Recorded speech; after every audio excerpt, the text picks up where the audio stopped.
Beyond the Gates spoilers tease that the first move in a long, cold game of revenge lands with the dangerous, intoxicating certainty of a match struck in a dry room. Leslie felt it then, not triumph exactly, but the fierce, quick satisfaction that belongs to someone who has finally tilted the scale after months of being looked past, spoken over, half-promised and then discarded. It was a small, precise victory, the humiliation of a man who thought himself untouchable, the unmasking of a liar in front of the one person whose opinion still mattered to him. That sound the world makes when a carefully stacked house of cards collapses. A brittle, surprised little crack echoed in her chest, and she fed on it. It was the first step. It was the step she had rehearsed in the dark. Ted Dupree had always been better than his enemies thought. He had a way of making people feel seen just enough to keep them leaning in. For Nicole, for years, his charm had been both a snare and a safety net.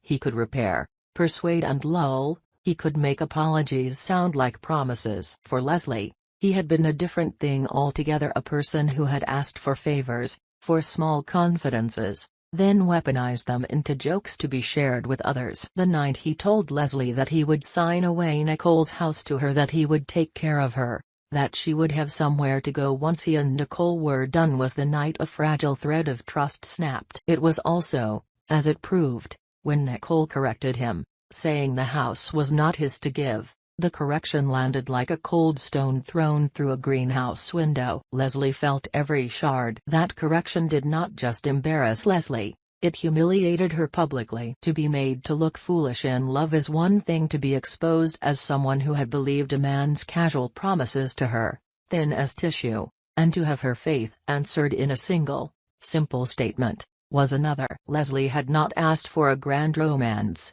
she had asked for honesty. Or at least for someone who would not laugh at her hopes over cocktails. Instead, she got the laughter. In the weeks after, whenever she saw Ted in town, at the grocery, walking his dog in the spring light, she saw that condescending smile, the one that told her she'd been played for a cheap card in a game she hadn't even known was being held. That smile hardened into a resolve. Revenge, in Leslie's mind, was not a sudden flame to be waved in the dark. It was a patient thing, a slow heave of pressure until the other person could no longer breathe. She planned like a chess player, moving pieces she had not let anyone see until the board was set and the opponent was already in check. The city was small enough that information moved at the speed of gossip, but her particular information, where Ted's guard dropped, which drinks he preferred, which friends he trusted when he was isolated, came from observation, from patience, from living in the margins and watching the center get all the light. She learned his rhythms, the way his laughter loosened at the end of the week,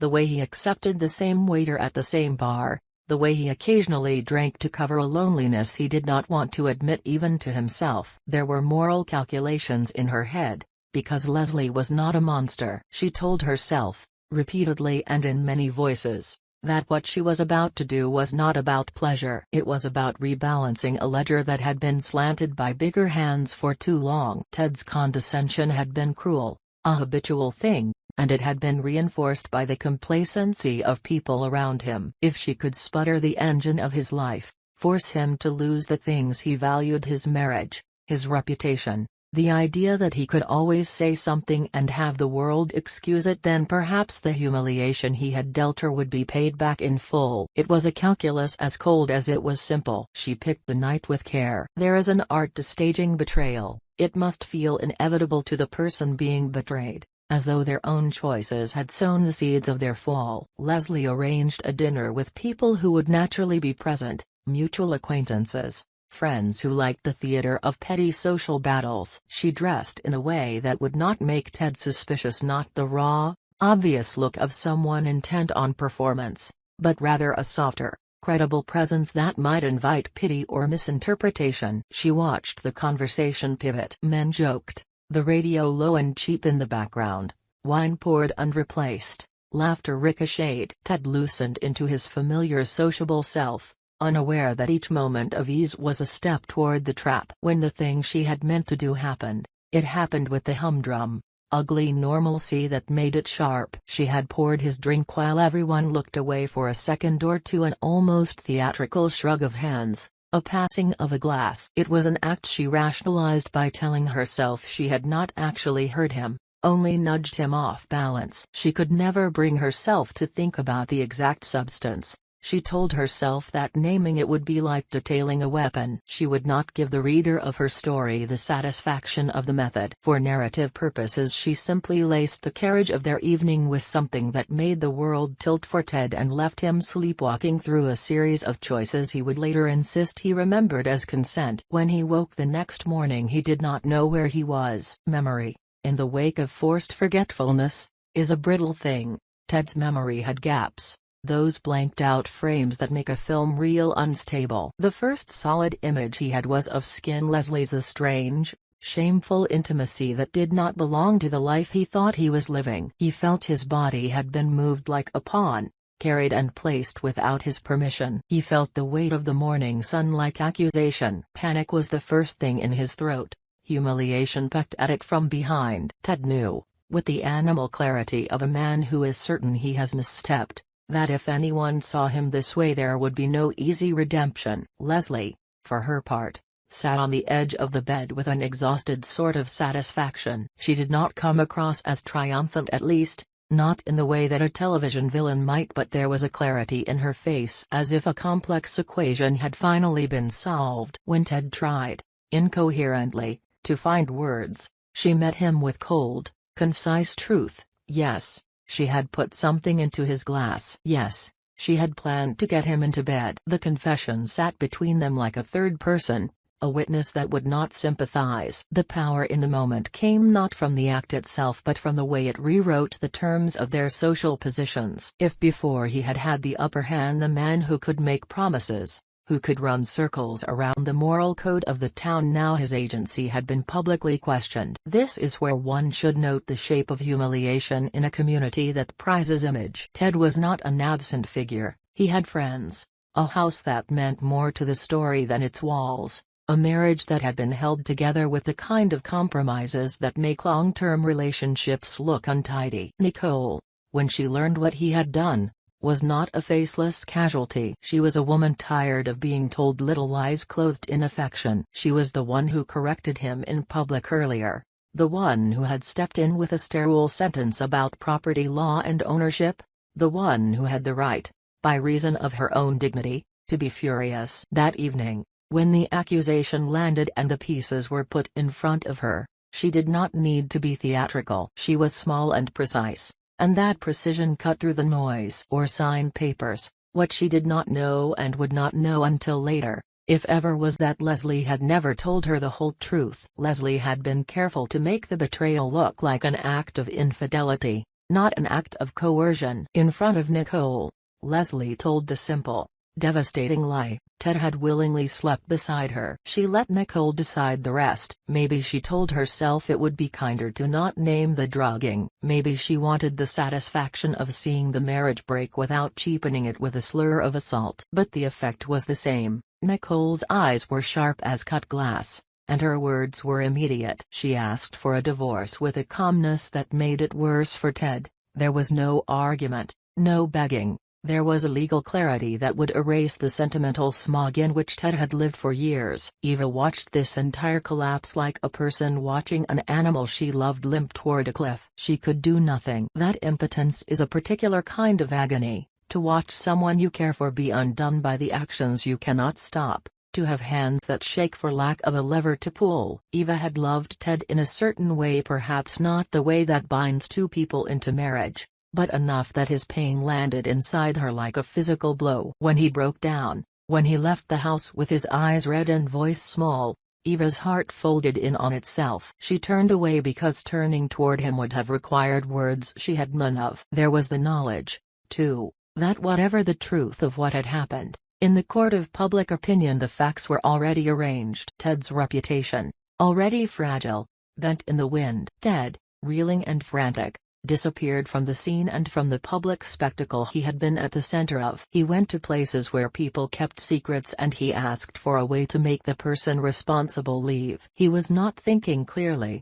Shame has a way of making men do things they would not in calm hours, and Ted's first instinct was to find someone who could remove a thorn rather than nurse a wound. That's how he found Bill. Bill Hargrove had the sort of face that said you could trust him until you needed to be wary. He was a practical man, with calloused hands and a past that suggested he preferred concrete outcomes over moral debates. Bill and Ted had been friends for a long time, connected by a history that made them more than casual acquaintances. Bill owned property in town. He knew the municipal rules and the holes through which a person could be pushed without legal fuss. Ted needed the ease of a solution. He wanted Leslie gone, he wanted her out of his life, and he wanted a way to reassure Nicole that there would be no recurrence. Bill agreed to help. Perhaps he had been pushed into sympathy by the right combination of guilt and affection. Perhaps he simply liked the idea of being useful in a dramatic moment. That usefulness would be the hinge upon which the story would turn. They arranged,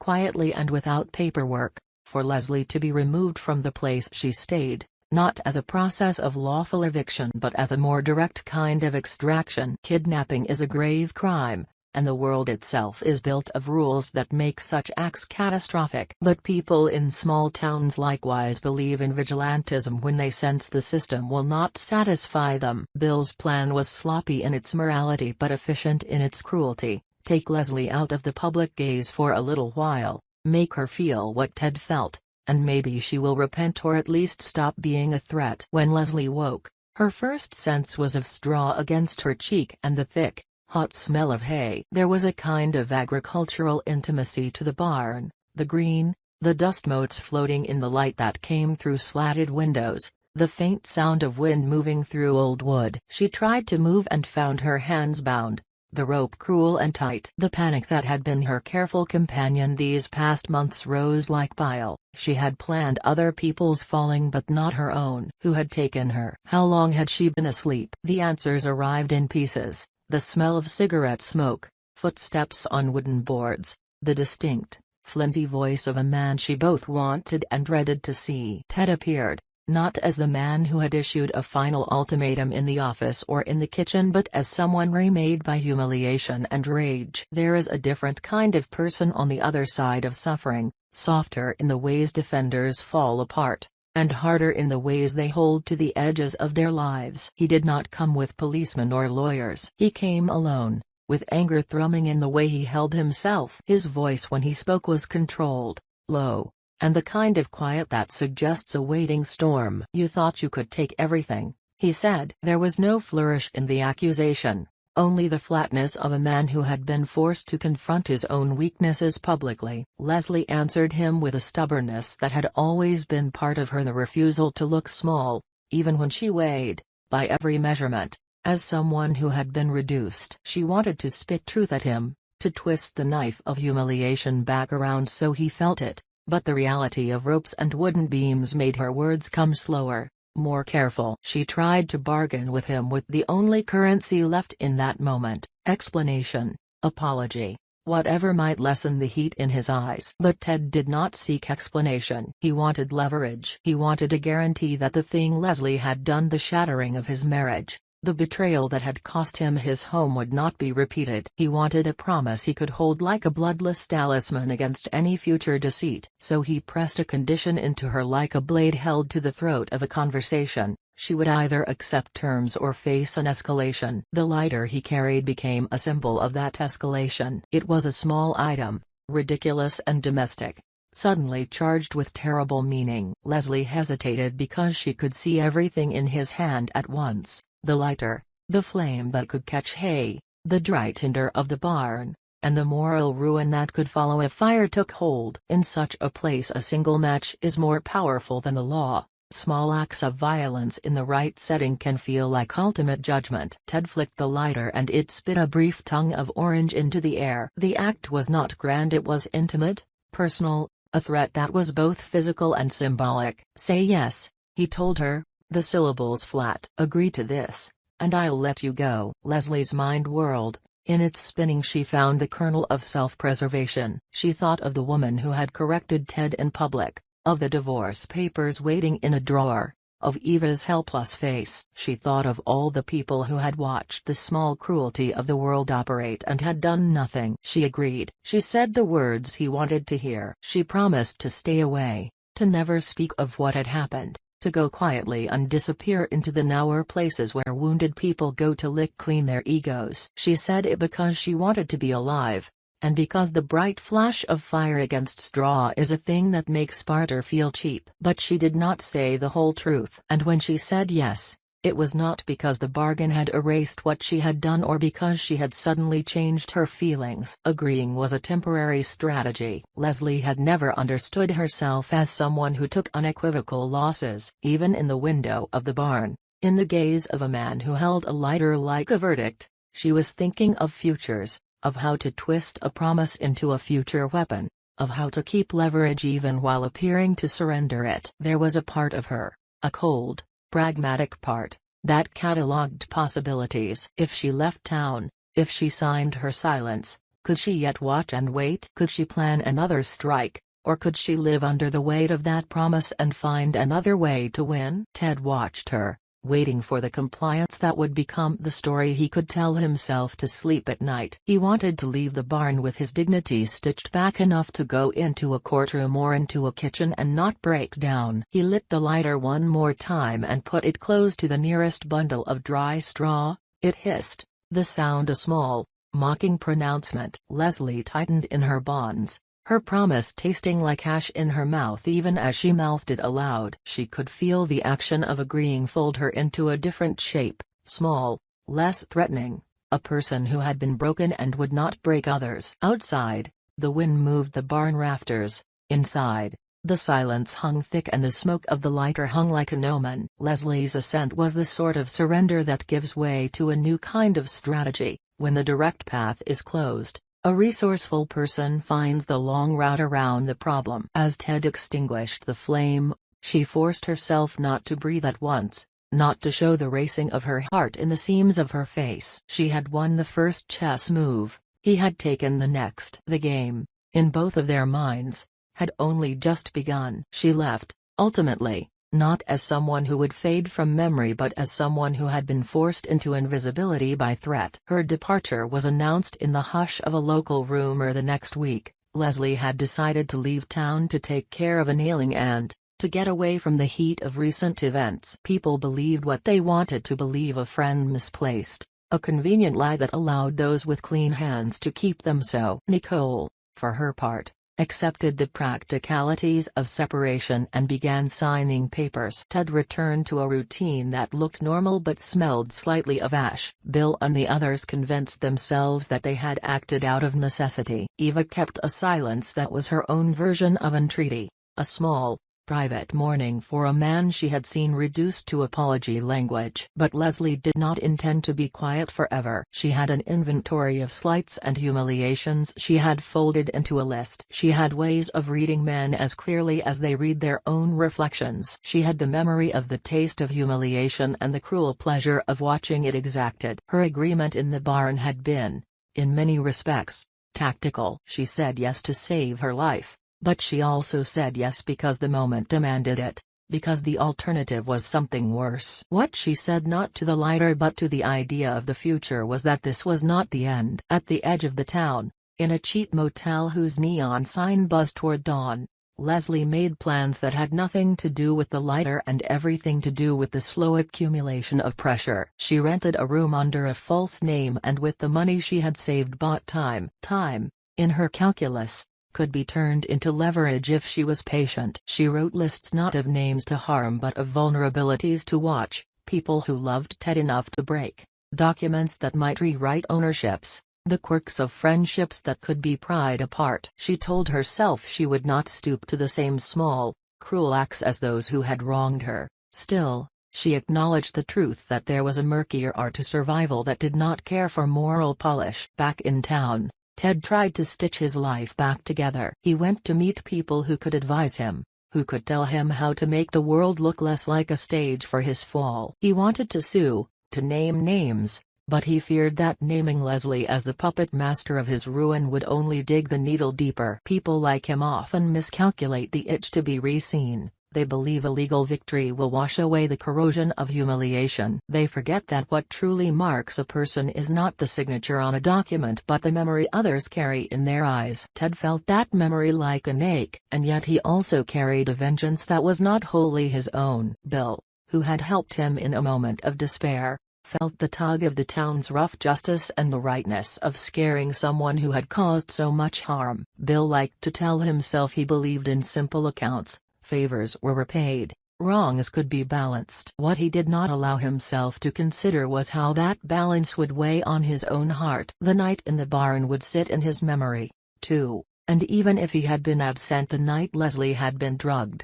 he had been present at the night she was frightened into compliance. That weight has a way of appearing in small, corrosive dreams. Leslie, meanwhile, learned things in exile. People's lives have underbellies, and in the small rooms she rented she read through them like a thief sifting letters. She found a ledger that hinted at property deals, a receipt misplaced that suggested Ted had not been as solvent as he claimed. She watched from a distance as Nicole signed a paper that said everything she had to, and she saw in Nicole's eyes a kind of freedom that made Leslie feel both hollow and vengeful. The plan she had hatched in anger matured into something more refined, not just to ruin the man who had laughed at her, but to make visible the rot of privilege he represented. She wanted to make sure that the people who smirked at her would be forced to look at him and understand what they had been complicit in. There were practical dangers to this way of thinking. Settling a score in a small town is like setting off a bell whose vibrations will ring through people you do not know. Allies and bystanders will be affected. Innocent people will be touched by the fallout. Leslie had thought of this, and had tried to convince herself it was necessary. She catalogued the names she might hurt, the collateral damage, and she folded it into her calculations. She thought of Eva and felt a strange, perverse sympathy. Eva had been kind. She had been forced to look on at Ted and suffer. Leslie's plan, though conceived in spite, had to account for lives she did not want to ruin without thinking. She would be careful. She promised herself. She would be surgical. But pockets of care are often holes where anger funnels in. As she watched from the periphery, she saw Ted trying to rebuild himself into something respectable. He attended meetings, sought counsel, and performed in public contrition. If he held anger now, it was quieter, more dangerous, the kind that wraps itself in pretended repentance and waits. When he finally learned that Leslie had not merely seduced him but had narcotized him, he felt something like a categorical violation that was harder to prove in a court of law than in the court of social opinion. He raged about it in private, to Bill and to himself, but he also plotted for private redress in the way men do when the law feels inadequate. Leslie watched him from across the street one afternoon, a figure sitting on a bench with a cigarette cupped between his fingers like a small, fragile ember of a life. She imagined returning to town and stepping into the spotlight with nothing more than the truth as she saw it. But the truth, she knew, was a tricky beast. Once it leaves your mouth it can be used against you. She remembered the lighter in Ted's hand and the way the threat of fire had made her consent a brittle thing. The economy of threats had taught her this. Sometimes the only way to win is by appearing to concede. So she did. She left the town rumors to do what they would. She stayed away, letting the wound fester and the bandage peel. She prepared, quietly and secretively, for a return that was not open and grand but careful and precise. The idea of betrayal was still fresh, and she treasured its taste. She had been humiliated, so she would return the favor. The rest of the plan, the ways she would use other people's secrets, the proofs she would assemble, the alliances she might make in shadow existed now as a map in her head. Ted, for his part, rebuilt himself as best he could, although people who watch their houses burn are always left with a residual charcoal smell in their lungs. He could not easily forget the way his body had been used against him, nor could he forget the way Nicole had walked away in cold legal motions that turned his life into a ledger. Bill visited less and less. Eva visited more and more, but only to watch over him like someone tending a fever rather than an old friend sharing wine. The town's gossip moved as it always had, with a kind of cruel lightness, and yet there were pockets of those who thought the way the wound had been handled was insufficient. The sequence of events had shifted the town's gravity. People took sides without naming them and moved through a landscape rearranged by shame. Leslie's initial success, that small, satisfying humiliation she had planned, had tricked her into believing the rest would be as easy. She had not accounted for the fact that a man like Ted, pricked and wounded, could become something more cunning. The threat of fire in his hand had been both physical and symbolic. He had shown that he could go darker as well. The game was no longer only about laughter and small lies.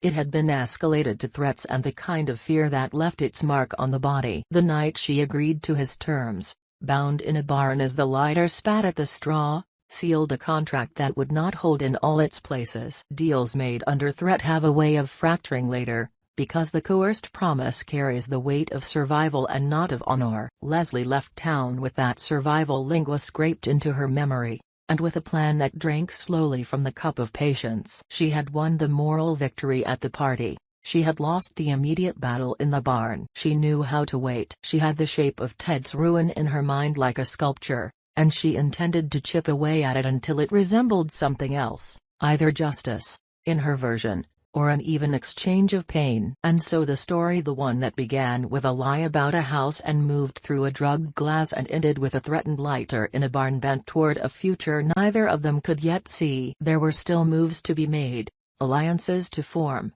and the long, cruel unspooling of social consequence. Leslie had taken the first step and tasted the victory the way one tastes a bitter wine. It was sharp, it lingered, and it left behind a hunger. Ted had been pushed and had pushed back. He had set the lighter alight and felt the smoke in his lungs. Between them, the town watched and waited for the next crack to appear in the fragile structures they had once called normal. But the ending, the thing everyone in town, and perhaps even the two people most involved, thought so crucial, had not yet arrived. The last scene in the barn ended in a promise given under duress, an agreement that would fold into silence. The louder stories had been told, the papers signed, the wine drunk and the accusations hurled. Yet beneath those loud, obvious acts there were quieter plans, notes written in the margins, meetings in motel rooms, the slow assembling of facts that could unmake the polite facades of the town. Leslie, who had once been the object of a joke,